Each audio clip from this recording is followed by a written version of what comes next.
everyone, my name is Lowko and today I got another game of StarCraft II for you. Of course, sadly enough, I do not have the beta yet, so I cannot be casting any Heart of the Swarm matches just yet. But of course, I got a really good final right here. It's going to be between HasuObs spawning in the top right corner as the red protoss on the map. Cloud Kingdom it is? Yeah, it's Cloud Kingdom, and in the bottom left corner, the Zerg player, it's going to be none other than Slivko. So it's going to be a Zerg versus Protoss.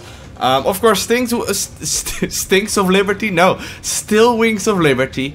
I sadly can't cast Heart of the Storm yet. I hope I can bring that to you guys relatively quickly. Of course, there's still a lot of changes right there, but yeah, it would be a lot of fun to actually start casting those. However, for now, I'm going to stick with what's some more Wings of Liberty. Great game, great tournament still going on, and it will probably grow strong for probably like another half a year or something. So you can expect a lot more casts from me in Wings of Liberty, depending on when I get the beta. So it looks like we see HasuObs already moving out relatively early on, scouting on with a probe, seeing what's going on, and actually being able to scout an early hatchery. Of course, if the Zerg player decided to go with the hatch first, he would have actually been able to hold that off. Meanwhile, the other side of the map, actually we see the Protoss player just putting down a pylon right now, and it looks like he's actually saving up some... Well, he is saving up some minerals. It doesn't look like he is going to be putting down a forge anytime soon. Most likely gonna open up with a Nexus first, followed up by a forge, because, well, he's scouting everything. He knows that there's no way there's gonna be early Zerglings out, and he knows he can pull it off. So there we go. We see the probe moving down across the map, and most likely gonna go to the low ground and build a Nexus right here.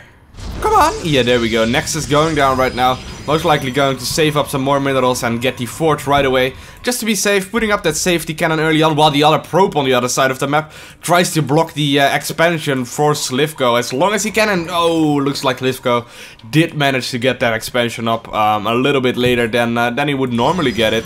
But on the other side of the map, the Nexus was a little bit earlier. The forge is already going down, and so is the gateway. So far, HasuObs is in a great position. He didn't lose his initial scouting probe. He can use this probe to actually scout the third out, and he actually has everything going for himself. And Nexus first, of course, the most effective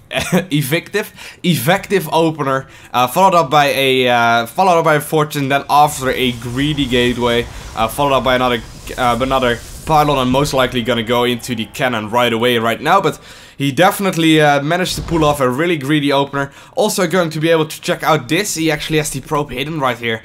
Actually, Slivko, of course, loves to go for the third base. The third probe is already, or the third drone rod is already moving to the third base. There, the third is going down, but I imagine Hasu is going to see this right away, and there we go. Mouse Sports HasuObs will see this third base from going down right away, so he can basically decide whatever he wants to do at this point in time. Of course, he already has 2 gases up, which is completely standard, but at this point, he basically is in charge of the game. He's going to decide what's happening because, well, the Zerg player, there's really no way that he can be aggressive anytime soon. Of course, there's going to be more queens added, there's no gases just yet. Hasu, of course, doesn't know about that, but he can basically assume around the 6-ish minute mark, those 2 gases will go down, or maybe the other 2 gases in a natural. But really, before that point, he doesn't have to expect any kind of pressure.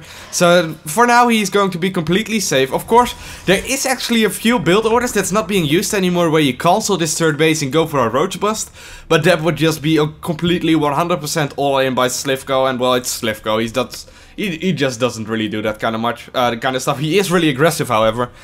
So he could have done that, but of course, in the current meta game, you don't really see that kind of stuff. And actually, we even see, before any kind of unit, we already see the Warp Gate upgrade going down in the Cybernetics core, as well as the Forge upgrading the +1 weapon attack already, and then followed up by a Stalker. So it's going to be a perfectly late timed Stalker, just going to be there to actually kill off any kind of scouting overlord. But of course, the overlord is only just now right here, so there's no way he's going to be able to put that down. However, we see 2 gases right now going down for Slivko. No additional gases being added just yet, going just to add more and more drones and overlords, just getting up that economy, getting up to that magic number of full saturation in 3 bases, and then most likely going to churn out as many units as we can. But right now we see the path chosen by HasuObs. looks like he's going to get a Stargate out. The Stargate, of course, will allow him to start producing Phoenixes and Void Rays. So we have to see what he's going to do. And there the Stargate finishes. What is he going to do? And it looks like, oh, he actually was producing a Void Ray for a second right there, but deciding to go for a Phoenix instead. Maybe hitting the wrong hotkey or something, I don't really know. And we actually see more gateways being added on right now. So what we might see is actually some pressure with Zealot, Stalker maybe, followed up after those Phoenixes come out. And he's most likely going to save up some Phoenixes, like 3 or 4, that's actually really common right now. The Zerg player has really no way he can be scouting that. The Overlord is only just now at this point in the map and he will not be able to scout those Phoenixes coming at all. So the question will be, is Slivko going to be prepared for this attack? Because it will be coming within a few minutes without, like what, how much is the building time? 35 seconds. So in about a minute I assume there's going to be a lot of pressure from Hasu harassing with Phoenixes, as well as maybe trying to get some, yeah, actually he's going to make a pylon right now. So of course this pylon is going to allow him to get a lot of Zealots up, but it looks like the Zerglings are moving across the map right now. They're actually going to snipe off this Stalker as well as that pylon and the probe, it looks like. Did they scout this pylon however? Yes, he did see this pylon, so you can expect some pressure.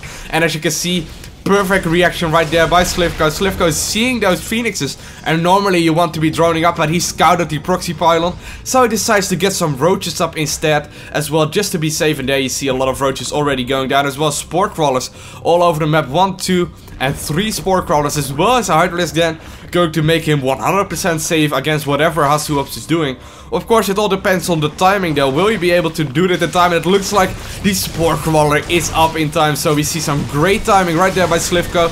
Not going to lose much at all right here. Of course, he is forced to produce units, and that will actually hold up his drone production for just a little bit. But man, it looks like it's going to go ahead in the favor of Slivko for now. If we actually take a look at the income tab, we see 60 drones versus 49 probes. So we can see that Slivko is a little bit ahead in economy. Of course, he will be able to churn out more units simply because he has more income right now. But he's actually also losing a bunch. If we actually check out the units kill tab right there, he actually is losing, or the worker kill tab right there, he's actually losing a bunch, as well as losing a queen right there. Nice micro right there as well by HasuObs, not going to lose any Phoenix. Oh my god, and just as I say that, he actually loses a Phoenix. And is he going to lose another one? No, it actually looks like this Phoenix is going to lift another day as well. So here we see the pylon being sniped off right there by Slivko, so there's no reinforcement anymore for Hasu. And how is Hasu going to actually follow this up? Well, he's just going to add more and more stuff right there. He actually managed to add it in the robotics facility, but the interesting point right now is going to be, where's the building? Where's the building? I don't see it. Is it? Yeah, the Nidus network. There the Nidus network is, and is this actually scouted by Hasu? No, Hasu doesn't know about this Nidus network. Oh, he actually cancels it.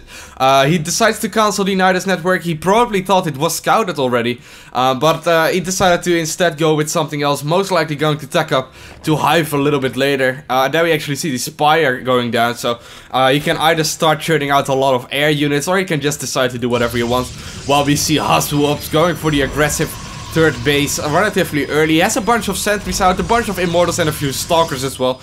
So it's relatively safe, but if Slivko at any point in time decides to get aggressive right now, it might be a really tough hold, because as you can see, we have a really nice army composition right here by Slivko, having a lot of Zerglings in there, having a lot of roaches, as well as a bunch of Hydralisk. And of course, Hydralisk do a lot of damage. They actually do a crazy amount of damage, where of course the Zerglings are just there for the surround mostly, and the roaches to soak up as much of damage, or as let me rephrase that. The Hydras are there to do a lot of damage, while the Zerglings and the roaches are there to soak up a lot of damage. So there we go. We see a little bit of aggression right there by Slivko, of course, known for his aggression, going to follow it up with a lot of Zerglings as well. Like 24 Zerglings were in the production there for just a second. So they are streaming across the map right now, while he's trying to actually snipe off as much as he can. Of course, the roaches are up there. He doesn't want to engage without the roaches, and he doesn't want to leave those Hydras just free. Nice force field right there, going to buy just a little bit of time for HasuObs, but is it going to be enough? Will this Nexus be cancelled? And yes, he actually does decide to cancel this Nexus, so that is actually a nice win right there by Slivko. The question is he going to continue to aggress, or is he just going to snipe off what he can and move back? And it does look like that is going to be his decision. The first Colossus is out right now, and of course, even though the ranged upgrade is only halfway done right now for the Colossus, it's still capable of doing so much damage. And of course, Colossus are very well known for actually eating up Hydralisks. So there we go, engagement going down right there. Ooh, decent force field right there, but it looks like they are going to be enough to actually push back the Zerg force right there. So it looks like we have a little bit of yeah, he actually has a bunch of energy on all those queens. I wonder what that is. Probably missed a few injects right there, and he's also not going up for a fort base just yet. However, he's adding more and more army supply right now. He's also not deciding to go for an hive just yet. Looks like, oh, actually I missed the fort base, excuse me. The fort base is going down at a rather curious position actually. Normally you always see the fort base at this location right here, but he decides to actually make an aggressive posture. I actually wonder if I agree with this, because, well, the Colossus can just have such a big range on this entire army, but hold that thought, because it looks like the entire Zerg force is moving across the map with Ling, Roach, Hydralisk, and of course Corruptors. Corruptors have that corruptibility, which will be able to take down all those Colossus so quickly, as well as the Phoenixes, of course. Easy blink forward right there, being able to actually pick off one Corruptor, almost only having 4 life remaining when he had that engagement right there. But oh my god, weird engagement right here by Slivko. Is he going to be able to actually do something right here? It's actually pretty decent, but it's a curious position because, oh my god, is he going to snipe? Yes, he is going to be able to actually snipe that Nexus. But I was talking about the curious position because if a few nice force fields went down, those Colossus could just tear down all the separated army right there. And that have made me put the entire difference in that fight. But it looks like both armies are going to clash right here, because they are going to meet in the middle of the map. Oh, well, are they actually? Ooh, this looks like this is going to be favoriting the Zerg player for quite a while. Actually, the corruptibility going down on those Colossus right there, but he's not going to overcommit. Not going to waste any force fields then. Only like 3 or so. Maybe 4 actually went down, but really nice engagement right there by both players. Actually, we see still those Phoenixes being really annoying, and a nice transfusion right there from the Queen on those Corruptors. Actually, the Zerg player looks like he's a little bit behind in upgrades right now. If we actually check a look at this army, it's only +1 attack right now, no armor upgrades. And meanwhile, when you check, oh my god, it's actually the same for the Protoss player, only 1 attack upgrade as well. So that's curious right now. Normally you actually see much more upgrades for both players, for actually both races. Both races, of course, love the upgrades, but I guess especially Hasu has been stagnated in his production and his capability to produce stuff, just simply by this delayed third base and being constantly sniped down. So at this point in time, besides the upgrades, besides the lack of tech, it looks like the Zerg player is of course ahead. But well, this army is really capable of being killed off within literally seconds by Colossus. All those Stalkers are going to be able to do a lot of damage, but most damage is going to come from all those Colossus right here. Actually 4 on the map right now, as well as a bunch of Immortals. Actually, let's have a look how many are there. It looks like there's only 2 right now, but they are still capable of dealing with all those roaches if necessary. So we have to see how that engagement is going to go. However, we see a lot of Spinecrawlers already being finished, as well as a few ghostly Spinecrawlers right there, which are going to be produced any moment right now. And there we see more and more going down. I wonder, however, why he didn't take this base. It's much easier to actually defend this base compared to this one. However, this one is a little bit more upfront, and I guess he feels safe with just having 5 Spinecrawlers right here. Still a lot of energy on the Queens though, so that's curious as well. However, right now it looks like the Protoss player is going to go ahead, get a little bit aggressive. Of course, he is he's almost having max supply right now, 190 supply. Of course, the Zerg player is already max for quite some time, having a lot of Spinecrawlers to actually soak up some more supply right there, and of course more DPS. While the Greatest Spire is morphing there, the Greatest Spire is about 40-ish% done. But meanwhile, we see the Protoss player moving across the map while the Zerg decides to go for a counter attack. I wonder if this is going to be in time. All the Corruptors out of position right now. He actually needs them to be focusing all those Colossus when he actually gets the chance to. But curious positioning right there. Oh, terrible actually for the Zerg player right there. All those units are going to go down. A lot of being clumped up right there by the force field. Nice force field by HasuObs, sniping off pretty much the entire Zerg force. And oh my god, Slivko actually dropped 70 supply right there, where HasuObs only dropped like 10. So great engagement by HasuObs, and it looks like this is going to give him such a great advantage, killing off all those overlords. Well, actually no, it looks like Slivko made so many overlords that it isn't even going to supply block him. But man, great engagement by HasuObs. Of course, the Zerg player will be able to reproduce really quickly, but it looks like the Zerg, or the protoss player rather, will not stop at this point in time. He's just going to go ahead, sniping off the Greatest Spire already, and the Greatest Spire was basically the only thing that will keep him alive right now. Of course, even though the Zerg player is reinforcing right now, there's no way he can actually get this army together. As you can see, small chunks right here, small chunks we're over here right now.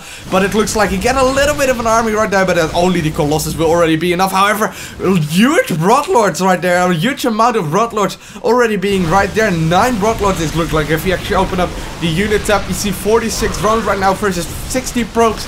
But all that matters right now is the army and the attack, and it looks like everything is being sniped off by HasuObs. HasuObs pretty much has a third base still mining, a natural still mining as well, and everything is looking great for HasuObs. However, he is stuck in the main of Slivko. So if Slivko gets some nice fungals off, even though he doesn't have that many. Oh, nice force field, or nice focus firing right there by HasuObs, picking off almost 2 infestors right there. And of course, those infestors are going to be crucial, but really he has to start moving forward with those Broodlords, because the Broodlords are going to be the one thing, and he doesn't want. No, don't move forward too much. Now the blink forward by HasuObs, and HasuObs is going to be able to just, even if he trades unfair, this army will still be in his favor, because this is all he has to kill.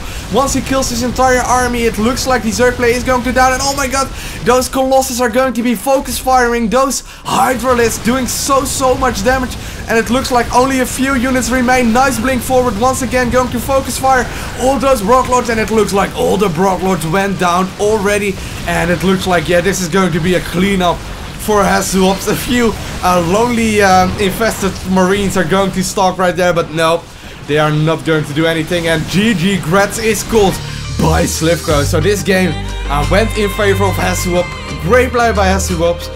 Doing some really great harassment with those Phoenixes and great build order early on. And yeah, I want to thank you all for watching. Hopefully you enjoyed this cast, and I see you again. Have a great day. Bye!